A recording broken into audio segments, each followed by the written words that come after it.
Hey, welcome to Driven Recovery. Just like normal.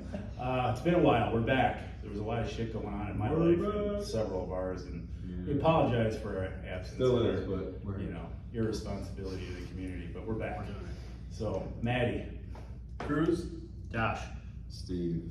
I'm Ryan. Josh is going to introduce our topic. so tonight at Alumni we're talking about how we change our thoughts when we're in recovery mode, but I feel that you have to start prior to what your thoughts are by being intentional and choosing the path in which you want to go down.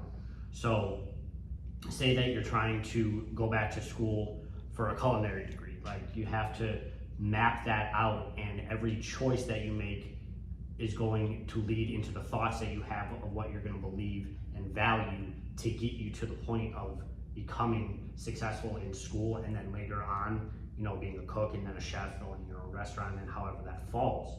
So I believe that your thoughts are very powerful things that lead into the actions that take you to achieve your goals, but there's a step prior to changing your thought pattern of choice of what and who you want to be and where you want to go.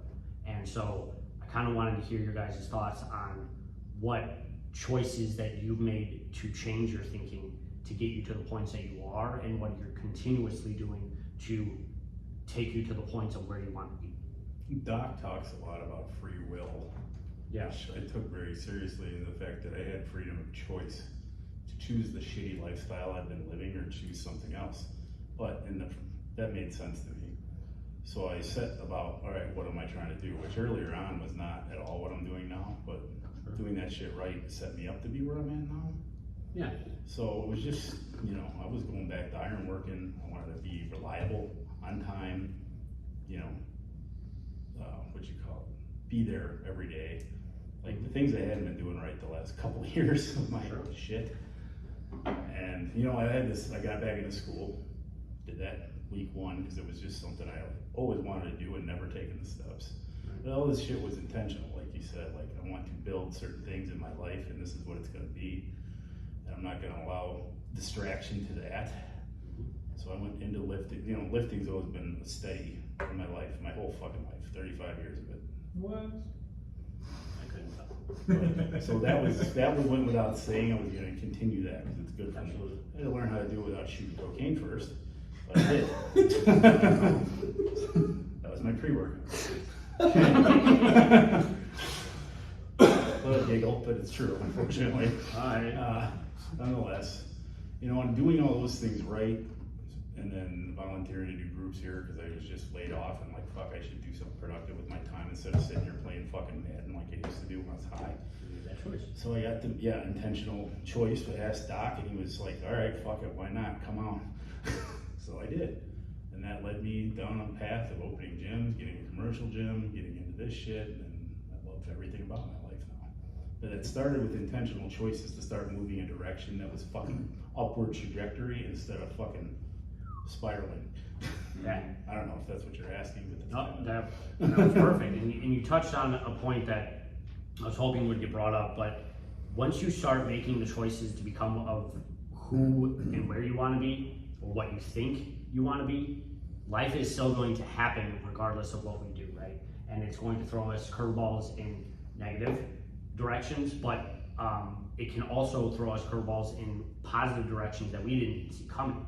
Like, for me, for instance, I didn't see this job opportunity coming by a mile away. And so when I was offered that, it's like, it was because of the choice I made to be a better person and continually show up to the job that I did have, and something better presented itself to me and opened up doors that I didn't even know.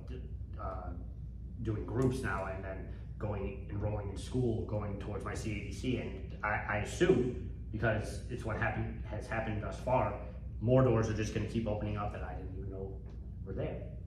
And so a lot of unexpected good things will happen as long as you continue to go for your goals in a positive manner. positive intentions. Yeah. Bring you places you didn't imagine, right? So are you saying, because it kind of sounds like both you and Maddie said, are both of you kind of saying like you don't have an ultimate goal or an ultimate this, It's changed. essentially it's just, you're taking steps to continue to do positive things and then walking through whatever doors or opportunities open because of it. To some degree. To some extent. I mean, I'm gonna just say it's like the vision I had for my life has changed. I mean, there's still other businesses I wanna get into. There's still things I wanna do to expand my gym. I can still always get better at being a fucking counselor. Like, all of these things are gonna never be ending. But I've just taken the opportunities that presented themselves in some places, and some places I've kicked the fucking door down and made it happen. Yeah. And you have to be present in the moment and have the self-awareness to recognize when these doors are opening for you. Like, because a lot of us can be so caught up in one little aspect of our life that you get so focused and laser focused on that you miss a better opportunity, or just an equal one, but that will lead you down a better path. And like Maddie said, I have a general idea of where I want to be and what I want to accomplish, but it's still very broad and not fine-tuned, because I don't know what's going to happen when life continues to show up. And I'm okay with that, because it's that surrender that we all have experienced, like surrendering to the fact that a lot of life is out of our control and we just have to respond in a positive way whenever it does happen. So I kind of just go with the flow and do good repeatedly, and good continues to happen. But I mean, you guys have both been pretty intentional about the direction you wanted to take your life, right? Very much so. You know, so it's not like you're just kind of like, I'll just keep floating with the wind and hope that good things happen. Oh, right? no. Right, I know that, right? Never. So I think, and I mean, for me, and I'm, you know, you guys obviously can speak for your own experience, but I feel like it's probably pretty similar. Is like, first I had to like figure out what kind of fucking man I wanted to be, right? Because the kind of Yes. man I was in active addiction did not make me feel very good about myself. Right? It made me feel like a shithead because I was a shit, right? So I feel very good at low self-esteem, right? So it was like the first thing was like being intentional with deciding who I want to be, right? Because we have no identity. Our identity is like whatever drug of choice we are, you know? Like if you're somebody who drinks every day, your identity is you're an alcoholic, you're a drunk, whatever. Like my identity was, you know, a junkie, a crackhead, whatever, right? Right. So it was like first order of business was like decide what kind of human being I want to be, and then be intentional with that, and kind of like Ed Milet talks about it all the times, like your obsessions become your possessions, right? So it was like I kind of started to obsess on like being this kind of man, right? Because I knew it would make me like that kind of person and eventually try to love him, right? And then once I figured out what kind of man I wanted to be, I was very intentional about thinking about like, okay, does this align with this kind of man that I want to be, right? Does this live up to this standard that I'm trying to hold myself to, right? So it's kind of like my measuring stick. Then once I decided what kind of man I wanted to be, then it was like, okay, well now that I feel like a good man, right? I've held on a job for a little bit. I've not gotten high for a little bit, right? I got a few days under my belt. Now, what direction do I want to take my life, right? And that's when I was like, you know what? I want to get my CADC, but I had it in my head that I would only want to work for Dr. Sharma. So what did I do? I was very intentional about my thoughts. I said, what do I need to do? How can I make this happen? I went and cornered him, and I said, hey, we're gonna have a conversation. Right? I was like, I want to get my CADC, but I want to work for you. If I get my CADC, can I work for you? He said, show me your CADC, and you'll have a job. Go do the work. I was like, okay. Now I gotta figure out how the fuck to get my CADC. So I contacted May. I was like, May, how do I get the application? Right? But every thought I had, right, was there was a direction, and I knew a clear-cut direction I wanted to go, and my thoughts were very intentional on making that happen, right? So it's not like, I don't think, like to answer your question, at least for me, and I think both of them will have similar kind of perspectives on this, is that like, I knew the direction I wanted my life to go, right? I was very, very intentional about that, right? And I am all the time. But other things kind of arise that you're like, oh, okay, cool, like, that'll be cool, I can do that too, you know what I mean? But it's like, once you decide what kind of man you want to be and your intention about that, other people kind of notice, right? Yeah. They kind of notice the change in you, kind of like what we were talking about in alumni today, right? Because you've been very deliberate and intentional about how you think about things, how you act, how you behave, right? How you respond to situations, right? So that just becomes habit. Now it becomes ingrained in us, and other people start to notice, and are like, wow, he's not a scumbag anymore. He's a pretty stand-up guy. Like he's reliable, he's dependable, like he does what the fuck he says he's gonna do, and he says what he, you know, does, or whatever, you know, yeah, whatever. How that works. You know what the fuck I was trying to say. Say what I do, do what I say. Right, do what I say, yeah, exactly. That one. You know, and that's intentional, right? And so everything, right? Like, that's the beautiful thing when you start to realize this stuff is like, we have the decision on what we think about, right? We can choose what we think about, right? So you can be very intentional, right? And deliberate with what you choose to occupy your mind with and what direction you want to take your life, right? And it's kind of, to me though, it has to stem from like deciding the kind of human being you want to be, the kind of man you want to be first, right? Once you kind of figure out who the fuck you are, right? And you've changed who you are, because that's a big first step in the change process, if you ask me. You decide what kind of man you are, right? And you live up to that standard for a time where you start actually believing and seeing, and so do the people around you, that change in yourself, right? And once you figure out who the fuck you are, then you decide like, all right, I've proven to myself that I'm good. I trust myself. I believe in myself, right? That's a big change in thinking. Huge. And then now I decide what direction I want to take. I would agree, that was pretty much it for me. I mean, I started becoming disciplined in all these things I had not ever grasped before. That was in the effort to be a better man. And then the rest of that shit, just like you, kind of worked itself through once that happened. Yeah. Although I have heard it put the other way around, if you're trying to plan something, see the bigger vision and then ask yourself, what kind of man do I need to be to get there?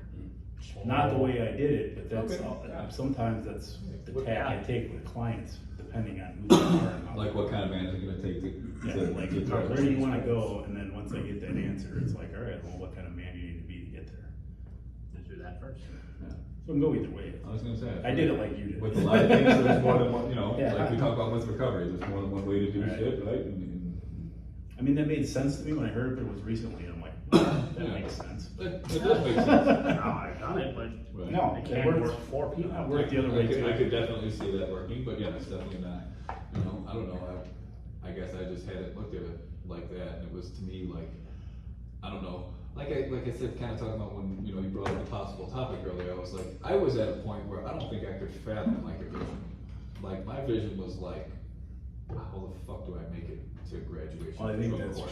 true. You know what I mean? Like I was- us coming in addiction. Yeah. Yeah, you have to like find some self-worth to even Mhm. think big enough to like move forward. Yeah, I didn't have any belief in myself to believe that I could actually like achieve and Albeit- accomplish shit at that point. Like, I'll see in your case, you thought big right out the bat, but I Yeah, think I that's- tried to spur that with you. But Everybody's story is different, right? But for me personally, I wasn't there, you know, I mean, you could speak differently. Well, a lot for me, when it came to changing my mindset and deciding what it was that I wanted to do.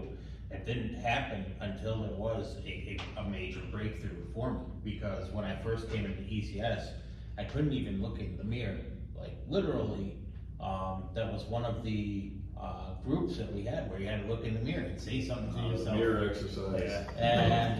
And Dude, I love that. when I realized what was going on, I panicked and I started to literally I began to cry because I was so scared to look at myself in the mirror, which sounds insane because my whole life I grew up this tough guy, you know what I mean, and I could handle anything. And I couldn't even face myself in the mirror, and it's not, I'm not just saying it, like I pretty much begged my counselor to, well, the counselor, this is my counselor, but I begged the counselor who was running the group at the time to let me not have to do it. And she wasn't letting that slide, and I had to do it, and so I walked out of the room because I was so upset I couldn't face myself in the mirror. And finally I was able to do the exercise, but I hadn't had a breakthrough yet. And the breakthrough was when there was a reality of who I was as an individual. I wanted to make a point during a group. I was gonna argue with the counselor saying, I love my kids with all my heart. I love my kids more than anything in the world. And I was about to start arguing that with my counselor. And then I looked around and I realized that I'm in rehab with a bunch of drug addicts. And my mind changed right there. And I was like, you need to start thinking differently and start making some changes. And it was at that point where things that Maddie started saying to me actually mattered. And I started taking these things into consideration. And I realized I've only got 28 days. I've really gotta gun it with this and get as much into it as I possibly can. So anything that anybody told me, I took into consideration and I started putting that to action. And like Maddie had mentioned earlier, the discipline, there was two major things that I struggled with, and it was my anger and it was my discipline. So outside of groups, I focused on my anger and my discipline by reading two specific books geared towards those things. And then just one by one, and like we're talking about taking steps in the right direction and doing positive things. My main goal was to become a better person. Once I felt myself becoming better every day, then I started coming up with, okay, all of a sudden there became a clarity in my vision of who it is that I wanted to be, what it is that I wanted to do, how I wanted to serve, you know, on this planet. And it was to help people. Okay, now I know I want to help people, but how do I do that? It was like, okay, I could become a counselor, I could become a motivational speaker, I could this, that, and the other thing. And so I started working towards those things. Well, how do you do that? Well, you've got to get an education. How the heck do I start school? And it was just one thing after another, and then realizing before I can start doing any of this stuff, I have to take the first step. You know, the first step in that right direction. And anywhere that there's a how do I, there is an answer. And that's one thing that I learned too. Like, how the heck do I start college? I haven't been to school in 23 years. Click this little button that says apply. There's a little button that says apply. Terrifying. but there were a ton of steps, and now I'm in school, and I just started my second semester, and I'm going in a positive direction with my life. And at the end of the day, it's what we mentioned too, was to continue in that direction. And sometimes it's hard to grasp that things aren't going to go exactly how you want them to go. And when that occurs, you just kind of have to put your blinders on and ignore the rest of the world and keep marching in the direction that you want to go. And then sometimes there's going to be opportunities that'll come in your direction that you won't expect. Like, I didn't expect to be running my own business right now. You know, I literally thought I was going to be working third shift at a gas station and going to school and attending ECS meetings. And now I'm a business owner because that opportunity, the door opened for me to do that, and I grabbed it. I'm going to school, I'm running my own business, I'm going to my meetings, I'm doing my sobriety, and now we're introducing my son back into my life. And these things are all occurring one step at a time, but it's because I'm taking the positive steps in the right direction. And I'm not letting anything pull me back from that. I'm not ever gonna go back. I'm only gonna move forward. Your thoughts, Cruz? I was thinking. I noticed that in my life, a lot of it has to do with instinct. A lot of it has to do with having some knowledge and experience or some wisdom from prior things I've been through. So there's also this system that I have where, and bear with me here, it's gonna sound a little bit, it may sound a little wacky, but it's a system of like objects. How many more things should I fit in here versus on the other side? So if I know that for 10 years of my life, it didn't work me just being a doormat or a people pleaser at a job. Whoa! Technical difficulties. Yeah, that's an order, a new one. Yeah. Keep going. If I noticed that in my life, this didn't work for 10 years, where, you know, just going ahead saying yes, no, yes sir, no sir, yes ma'am, no ma'am, and then it really worked, then I have to switch whatever, let's say, knowledge I have to another part of myself. And what I'm saying is like, I've noticed in the current career that I'm in right now, there has to be a change within with the way that I speak, the way that I communicate with people, the way that I feel, and how I react to things. I basically don't have, what is it called? I don't have that personality where I could, you know, tell people to fuck off, or I don't have the personality where I can't, I just basically can't, you know, give someone a nasty attitude. I don't know. I've tried to dig in and I've tried to find it, and what happened? Teach you. Check this out. Okay. Dark side. I was Jedi, gonna I'll say, show you you. wanna spend some more time with me? So check this out. Okay, there's been times where I'm on the river, and I'll go back to what I'm saying, but this is something that I learned from Manny, is knowing that he's had to do 2-3 hours, get 2-3 hours of sleep, and go right back to the grind, and that's basically what I have to experience for those 28 to 35 days.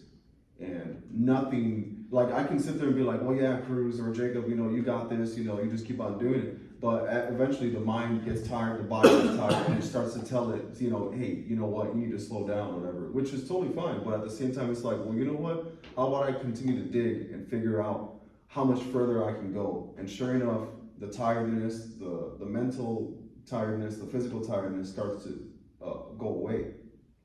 And it makes me stronger mentally, physically, whatever. I'm able to do more work, or I'm able to listen more clear, or communicate better. Or sometimes I don't do either communicating or listening. I just know what I have to do, and I have to do it, and it gets done, right? But going back to what I was saying about instincts and a system that I have, is that after so many years of continuously training myself to try to be so respectful and try to just like bow to every person that had some type of command or instruction or direction for me to, or something for me to do. After a while, I had to like flip the switch and say, well, I should already know this 3 steps ahead of them. And so I've been learning that more and more often, like recently, So it took some time, but I'm more comfortable with myself doing it now. I'm able to, even though I can't say go fuck off, I have to tell them to fuck off in the nicest way possible. And I think I saw somebody, one of you guys, Fuck off. Yeah, it's kind of like, I'll outsmart them in the conversation and tell them, well, this is actually how it gets done. This is the way that the company wants it, or in fact, this is the way that any human should be able to react or communicate with each other if you really want things to work out in peace, or for everyone to be in a balanced manner. This is the way that it should be done. And then the other guy that was, all over irate or overreacting, now looks like the asshole, and now is in the position of saying, oh shit, yeah, you're right, I fucked up, my bad, I'm sorry.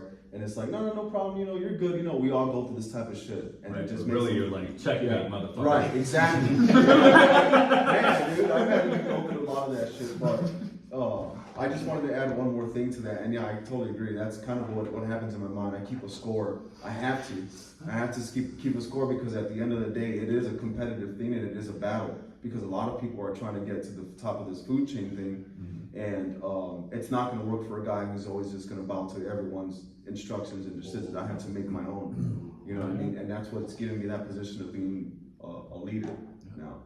Done it your way. Yeah, I said, fuck it, okay, I can still be nice, but I'm gonna give them the rod of rules, regulations, policies, procedures. And yeah, we can still be badass at it and be fucking brutes, but at the end of the day, we're still gonna try to keep our composure and still have a direction and order to everything that we do. Sometimes it falls off, but that's because I've been replaced by somebody else who has more experience, and some guys that have more experience, they end up having that wiggle room to be able to kind of go around the order differently, or to try to do things differently, and so they have experience, and so it doesn't look like that from the above guys. It's more like, well, the job got done and he's a good guy, he's been around for many years.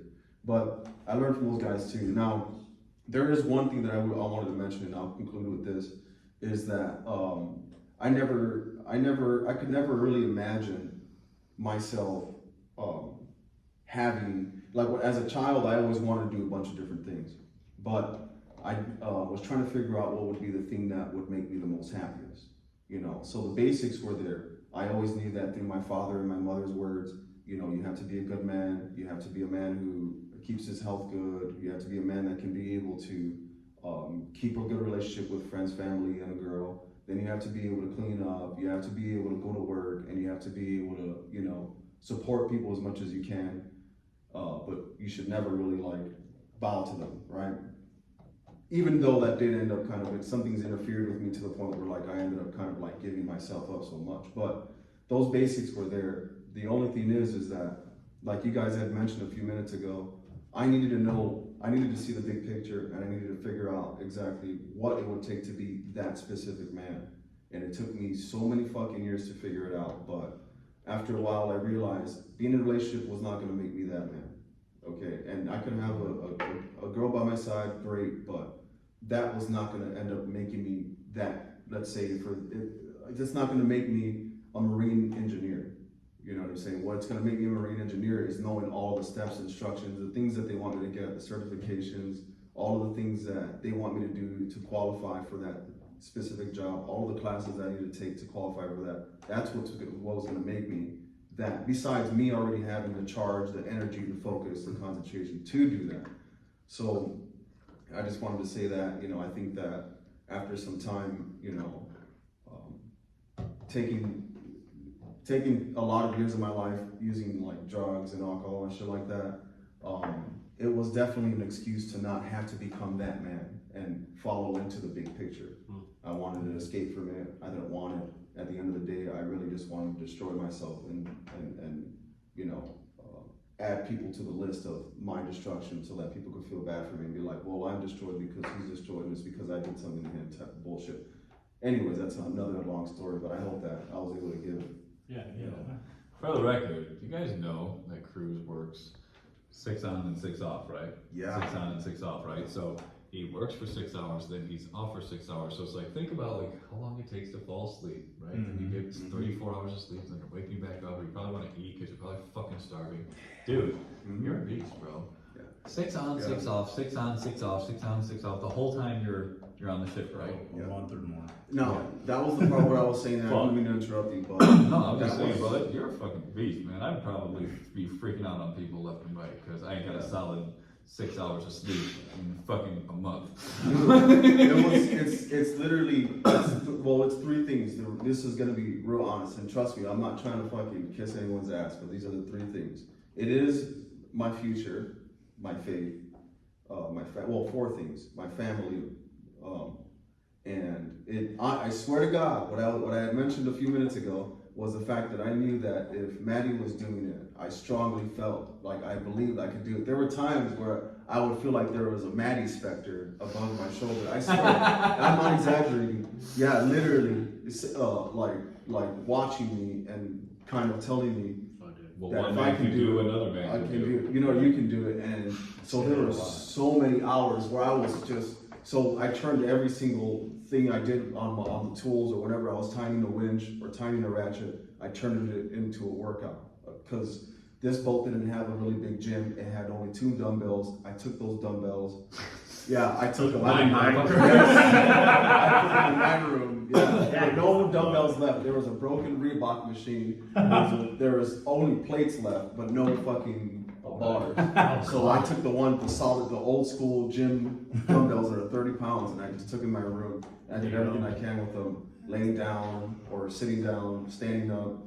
But no, I really did, man. That's I had to bring that up because I would constantly when I was basically in rehab with everybody, the first 2 times, you would say that. You'd be like, I've been doing this I'm trying to go to sleep, I go to sleep for 3-4 hours, and then I go straight to when I wake up, I go straight to the things that I do. And I would sit there and think to myself, well, shit, that's not something I can do. I would constantly tell myself that, like, because my father's always told me, you need 8-9 hours of sleep, and you got to go to sleep before 11 o'clock, and you got to make sure that you eat this kind of food, and I always follow that, and it was true, right?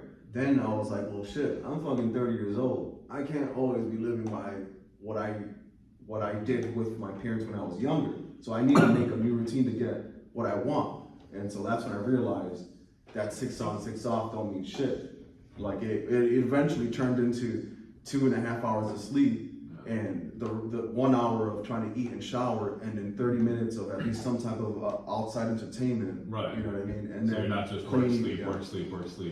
No. That's kind of like what I was talking about in Alumni Night years ago, right? You had looked at a belief that you were kind of was ingrained in you and kind of challenged it. It was like, well, you know, I was always taught you need to have, 8-9 hours of sleep, this and that, but like, is that my belief? It's not anymore. Right? After a while. That was your belief because that was what was bestowed upon you, was Yeah. taught to you, right? That's how we get beliefs, right? They're either taught, there's emotional bond, or we visualize them. You were taught this, so you believed it, but then you challenged it. You were like, I heard about Maddie Yep. working out 3-4 hours, but my dad was only 8 or 9. for. Right, a while. right, so it's like, maybe I can fucking, I don't recommend it. yeah. I like to test the waters and like see what my threshold for Yeah. handling shit is, but dude, you can only do that shit for so long. Yeah. Or what you're doing. But, you know, you have a timeline on it. Oh, that's a long one. You know there's an end, right? That's what helps you, is knowing That was what that- I kept thinking, this bridge will get set, and then I can live like a normal fucking human being. I get that. I think you brought up another good point without actually vocalizing it though, is how, you know, you mentioned how there's kind of this Maddie, in your head almost, and, for me, that's a big part of my recovery too, is just seeing guys like you who have been through hell, and now you're where you are, and guys like Josh, who's, you know, got a year of sobriety under his belt, he works for, the treatment center that I went to, same with Steven, now he's a counselor. Maddie's a counselor, you know, with almost 5 years of sobriety under his belt, and for me, like, it's like obvious, like, it's possible because of guys like you. And Like I was saying. it'll be tomorrow that I'll have 4 months under my belt of sobriety, which is just insane, and I would have never expected that. I never planned on getting sober, but I don't think I think that the point that I'm trying to get to is like, yeah, we can all take the right steps and move in the direction of positive things and have a goal in mind and all that, but something that gets underrated is actually having the right people around. Because if it wasn't for you guys, I would not have 4 months sobriety. You know what I mean? I wouldn't have the ability to continue towards my goals, and it's because of you guys. So I think it's a big deal to have the right people around you in your sobriety while you're working towards those goals. I would absolutely agree 110% with that. That's why I talk to so many different people about a variety of different topics. Like Maddie and Steve, I talk to you guys a lot about fitness and health and stuff like that. And so, to your point, Cruz, when I'm feeling like I can't, you know, get my ass up and go work out, I have an angry Maddie yelling at me like, "Get your ass up and do it anyways." And sometimes it's an angry scene. I'm not as angry though, so it's probably not as effective. Well, you are in my head though, and let me Should tell you, I play the it's video terrifying. from Saturday night? That's good times. Oh no. Good times. Don't get but drunk like- and drive on this property, all right? Or urinate on it. Or pee on the building. No. You can't be responsible Just for my anyway, reaction like, to that. no, that's good. But like, you have all these life experiences from a variety of different people, and it's like, okay, he can do it. He ain't that much different than me. I can fucking do that. And you have it in a bunch of different categories, and then what do you know? You're succeeding at life. Yeah, you know what though? In the grand scheme of things, this was Doc's plan Yeah, it's just Doc's plan all along. because of the thing you just said. Oh, And it does fucking matter. Yeah, absolutely. It's a game changer, and that's why the recovery community exists. Well, what's insane too, sorry, I don't mean to cut you off, is that Maddie didn't have a Maddie. You know what I mean? Some Yeah, guys Doc. are just not around. I had I Doc. said he had guys, He had but the Doc. guys he had I on mean, everyone's had someone, Yeah. right? Yeah. The guys that said they haven't are lying. That's very I mean, we've all had guys, but I mean, I think that's the point too. That's why, like, I try to, you know, like, I don't know, like, not separate myself from the guys in here. You know what I mean? Right. It's like, I'm like, dude, I'm not fucking any different than you. What the fuck? Like, don't like look at me as like, oh man, like, I wish I could like get to like, what the fuck? You can. You can. I'm a fucking crack smoking, heroin shooting junkie, like just The like guys you. that have come in, like, I'm nervous to do a video with me and you, and I'm like, why? Yeah, we've heard that before. Yeah. A lot. Guys didn't want to Like, like we're sit just down with fucking us. the same Like, dudes fuck. as anybody else here, man. It's just, You know what's crazy is like I was at the point with like, you know, I share with these guys my drug court graduation before and after pictures, just like I did today, right? And there was one point where I would look at guys who had a year clean and be like, oh dude, that'd be like impossible for me. Like I'll never fucking be clean. yeah, but you see them walking around you all day long in treatment, then you start thinking, Yeah. There's something, Yeah. That's Absolutely. That's invaluable to me, you know what I mean? Building And I most had of my Maddie, and I had family. Dennis, and I had Keen, and I had guys who've been around, and some guys who are no longer here, but I had guys who I looked up to too. One of them's in prison in Ohio, and another one's dead, but you know, either way, I had guys kind of pave the way for me, right? Yeah. And that's what recovery, and that's what programs are all about, right? Is to continue passing them along, right? I mean, I've just been lucky enough to be here since close to the beginning, too. Yeah. Right. Oh, yeah. But like, I mean, Not right at the close. the big thing is like, you had guys pave the way from you, and regardless of if they're successful or not, you chose what you did with the information that you got. Absolutely. Luckily for me, I've gotten to build a family of incredibly awesome people by being around here. Look, yeah. You trade for the world. I want to add something. I know we're probably getting closer to closing out, but there was something else that I noticed, and it's a higher power thing. So I noticed that my higher power does not give a, well, the way that I envision or perceive my higher power, it does not give a fuck about my past. But what it does give a fuck about is how I'm gonna help myself. So the more that I realized that I had to change the power that I gave to my family, as in like when I needed them, or what should I do to get help, or instructions, the manual, whatever the fuck it is, I had to give that up from them. I couldn't ask that from them anymore. I had to receive it from my own self first, and then I had to be able to monkey see, monkey do with other people like you guys. So, well, that's what I wanted to say was that the change part for me, one of the final pieces was finally getting myself into ECS, submitting myself. And I mean it in the most easiest way of being able to say, it's okay for me to tell these guys what's going on with me, and it's okay for me to sit back and listen and learn from what they're telling me. So, just wanted, that was a big change for me, because I'm a big family person, and I did not want anyone to know my secrets. Like outside of your family? Yes, my family, it's only supposed to be my family, it's only supposed to be them, they're the ones who understand me more. And little by little, I started realizing that my higher power was really trying to separate me from all that childish bullshit, and wanted to really, really formulate me to become the man that I am today by hanging out with guys like you guys. So very big thing. We'll all do it for each other. Okay. We appreciate it. Thanks, guys. Wanna wrap it up? I'm good. You guys good? Good. Oh, yeah. As we always Good say, talk. right? Like, share it if it'll help somebody, pay it forward, because this is how shit gets better. This is fucking living proof, and there's a whole fucking massive room full of us on Thursday nights, so, you know. Absolutely. Always be there for one another. We're helping each other out so everybody gets better together. And then, Okay. you know, ideally the world's a little better place, hopefully. A better place. Yeah. And You if know, you're shout out struggling, to our sponsor, Core Hydro. right? It looks that way. We're here at Core. Yeah, we're here. And we like your water, okay? Stop. As always, man, if you or anybody you know is struggling, reach out. Me, Josh, Manny, any of these guys, you know, we all have resources. You know, That's what we're you here can for. change is possible. This is a room full of people who once felt very hopeless, right? Very worthless, had very little self-esteem, right? And are men who believe in themselves and believe in the process. So if you're struggling, reach out. If you know somebody, reach out. We're here. And I promise it won't be 8 weeks again. Yes. We'll be back. We won't take 2 months off of our videos this time. Right? Thanks, everybody. Take care. Pay it forward. Hang loose.